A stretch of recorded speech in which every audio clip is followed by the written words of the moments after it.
Las expectativas en los mercados están vinculadas por estas horas más a cuestiones políticas que a cuestiones estrictamente financieras. ¿Por qué? Bueno, naturalmente yo diría por dos cuestiones. Una tal vez de menor relevancia, que es lo que tiene que ver con la situación política desatada en la Argentina a partir de la condena sobre Cristina Fernández de Kirchner. Y la otra, desde luego más relevante, lo que está pasando en el mundo, ¿no? La escalada incesante de la situación bélica entre Israel e Irán, una eventual participación de Estados Unidos, la influencia de ese conflicto en los precios del petróleo, bueno, toda una serie de consecuencias que trae ese conflicto militar todavía muy difícil de medir. Con lo cual, las expectativas sobre lo que viene pasando y lo que puede pasar en los mercados financieros son muchas. Vamos a tratar de analizarlas con el economista Gustavo Nefa de Research for Traders, quien ya está en línea. Gustavo, buen día, gracias por atendernos. ¿Cómo estás? Buenos días, Fernando. Bien, por suerte. En un Bueno, día, el día después del día feriado en Argentina, me pasan muchas cosas ayer y están pasando muchas cosas esta mañana también en los mercados, ¿no? bien. Bueno, arranquemos por ahí. Esta situación entre Israel e Irán, que desde luego en este fin de semana largo tomó muchísima mayor envergadura. ¿Cómo hay que esperar ese impacto sobre la Argentina, sobre la actividad financiera de la Argentina y sobre todo sobre el valor de sus activos? Bueno, podría haber sido peor desde el punto de vista bursátil. Ujú. Vimos el día viernes cómo se dio vuelta el humor de los inversores frente al inicio del conflicto bélico. El fin de semana hubo algunas noticias negativas, pero claro, los inversores ponderaron que no iba a pasar a mayores. El día lunes fue un día, ayer, feriado en Argentina, pero con operaciones en Nueva York, fue un día donde hubo un rebotecito de las acciones norteamericanas, el petróleo bajó y el oro estuvo ahí abajo. La verdad que parecía que no iba a pasar a mayores. Esta mañana se revierte todo, volvemos al escenario del viernes, donde obviamente el oro sube, donde el petróleo sube y las acciones bajan. Con lo cual volvió un poquitito el mal humor en los mercados hoy, Ujú. moderado, te diría, no es tan agravado. Pero para la Argentina, que fue un partido especial, ayer no fue un buen día para los ADRs argentinos. Estuvieron con una caída de entre 0 y 2% los principales ADR, con lo cual hoy cuando veamos las aperturas aquí en Bima, vamos a ver no solo la caída de ayer, sino también un poco el mal humor de los Ujú. mercados de esta mañana. Así que doble golpe para los inversores en sus posiciones comitentes. Bien, esto es lo que tiene que ver con las acciones. ¿Qué pasa con los bonos de la deuda? Porque digo, al mismo tiempo que se da todo este escenario internacional y que puede golpear a todos los activos por igual de mercados emergentes, la Argentina desde luego tiene una situación más que particular, con negociaciones constantes con bancos para sacar un préstamo como el que salió la semana pasada de 2.000 millones. Digo, ¿qué pasa con los bonos de la deuda argentina? Mira, los bonos están casi cerca de los máximos Ujú. del año y casi cerca de los máximos de que se emitieron en el 2020. Están un poquito por debajo nada más. Lo veo mucho mejor preparado para los bonos cortos, también el escenario. Fíjate que los Ujú. Bopreals, los 2026-2027, han resultado ser una excelente inversión de corto plazo, pero claro, en un contexto donde el dólar se mantiene quieto. Por lo cual, Claro. los inversores bien ponderaron la tasa fija en pesos, que ha sido la gran ganadora, me parece, en este último mes. Ahora bien, vos me preguntas por los bonos largos, quizás ahí entramos en una zona de pausa, posiblemente necesitemos nuevos drivers, porque si no reaccionan muy favorablemente a todo lo que pasó con el cúmulo de noticias positivas que tuvieron los mercados, Ujú. con el ripo que vos mencionaste de 2.000 millones de dólares, con la emisión de este TI 30, que es el nuevo bono a tasa fija a 5 años. Si no reaccionaron con la acumulación de reservas por más de 40.000 millones de dólares, camino a quizás lo que dice Caputo, 50.000 millones de dólares, porque Ujú. faltan los desembolsos de muchos organismos multilaterales, entre ellos el FMI, y la verdad que está falto de drivers el mercado. Quizás esa tranquilidad del tipo de cambio eh, le dé un sustento ante las elecciones al gobierno, pero veo más la rentabilidad de los bonos a tasa fija que a tasa eh, variable y sobre todo en peso más que en dólares. Bien, pero digamos, teniendo en cuenta que tenemos ya ahí en un par de semanas el pago de capital e intereses de los bonos en dólares, esos bonos, una vez que paguen esta renta, que por supuesto nadie pone en duda, digamos, en eso el gobierno ha dado muchas certezas. ¿Qué puede pasar con esos bonos en dólares?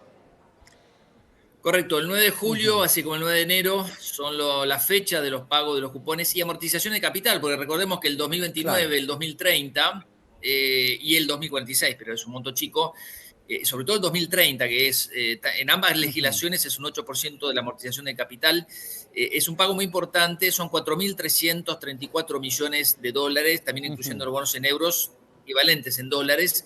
Es un monto que el gobierno se ha ido preparando para hacer frente a eso, no solo acumulando reservas para pagar con emisión de bonos, sino también, que es el rollover que tanto le exigíamos al gobierno, Claro. sino también la posibilidad con el superávit fiscal de incorporar dólares a las reservas. Ahora, eso se daría a través de bloques o a través de compras muy puntuales.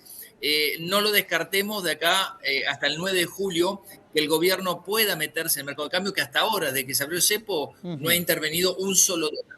Bien, bien. El mercado da por descontada, por lo menos hasta las elecciones, esta estabilidad cambiaria. Digo, los escenarios que analistas como vos están planteando todo el tiempo para darle esa data al inversor. Digo, ¿dan por sentado que la estabilidad cambiaria, por lo menos hasta las elecciones, se va a mantener? Mira, mi análisis es uno de los tantos.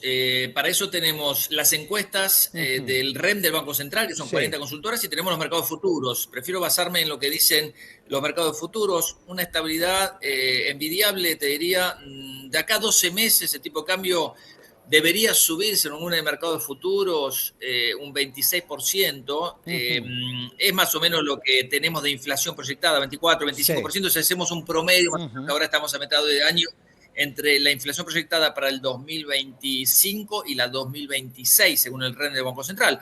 Con lo cual, vamos a seguir caros en dólares, el tipo de cambio no va a subir más que la inflación, van a estar más o menos ahí, y después de las elecciones tampoco los mercados futuros te muestran una pendiente en la tasa de devaluación mes a mes, con lo cual está bastante tranquilo. Cosa que había pasado esto hace unas semanas atrás, hoy desapareció. Es decir, que el mercado no descuenta nada grave ni nada malo después de las elecciones. Ujú. Bien, perfecto. ¿Cuál es la estrella? Recién me decías, bueno, lo que más viene rindiendo son algunos instrumentos en tasa fija en pesos. ¿Cuál es la estrella? ¿Qué es lo que ves por lo menos en el corto plazo que va a dar mayores rendimientos? Mira, hay que ser moderados, creo que Ujú. con un rendimiento del 35%, las LECAPs cortas de acá hasta septiembre Ujú. siguen siendo una alternativa de inversión. Es más, para el inversor se ahorra el riesgo posible de las elecciones, que le salga mal al gobierno, aunque yo Claro. creo que va a salir bien para el gobierno estas elecciones. Y tenemos algunos bond caps quizás para después de diciembre, quizás el de enero o el de febrero con tasa del 32% más o menos, como algo para asegurarse futuras bajas de tasa de interés con una Ujú. tasa fija, me parece interesante. No te diría que son las estrellas, pero es un lugar donde estar y creo que es algo interesante para tener.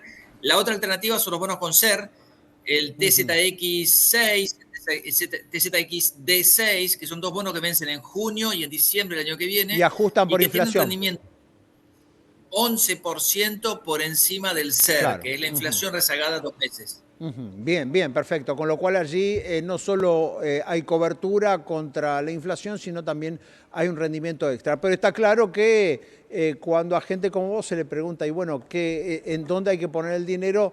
Se habla más de inversiones en pesos que de inversiones en dólares. A mí me prefiero, obviamente, en este Ujú. momento tener más ponderación de pesos que de dólares y más siendo conservador, pero obviamente con un Ujú. ojo siempre puesto en el dólar, no dejaría de tener obligaciones negociables en dólares Claro. cortitas, con créditos buenos, con riesgos corporativos interesantes. Ahí es para devengar en dólares, no para una apreciación del capital. Si hablamos de apreciación del capital, de acá a los próximos 2 años habría que estar apostando por la suba de los bonos del tramo corto de la curva, o Ujú. si queremos una ganancia en materia de cupones, el 2035 y el 2038 son los bonos que estamos recomendando, porque están pagando 4,125 y 5% respectivamente anual de Ujú. Claro. cupones en dólares. Bien, está claro, con lo cual estar bien atentos a estos instrumentos. La última, Gustavo, hablas de drivers, hablas de algunos hechos que sin duda van a impactar sobre el mercado. En todo este escenario, la situación judicial de Cristina Fernández de Kirchner, la marcha de mañana, lo que pueda desatar en términos políticos sobre la oposición, ¿está teniendo algún impacto sobre el mercado?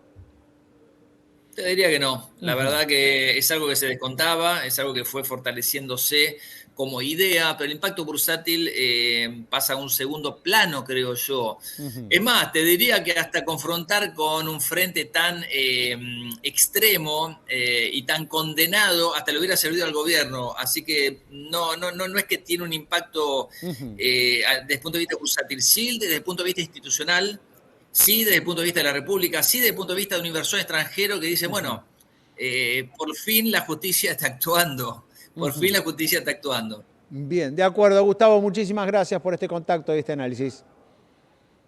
Gracias, Fernando. Saludos.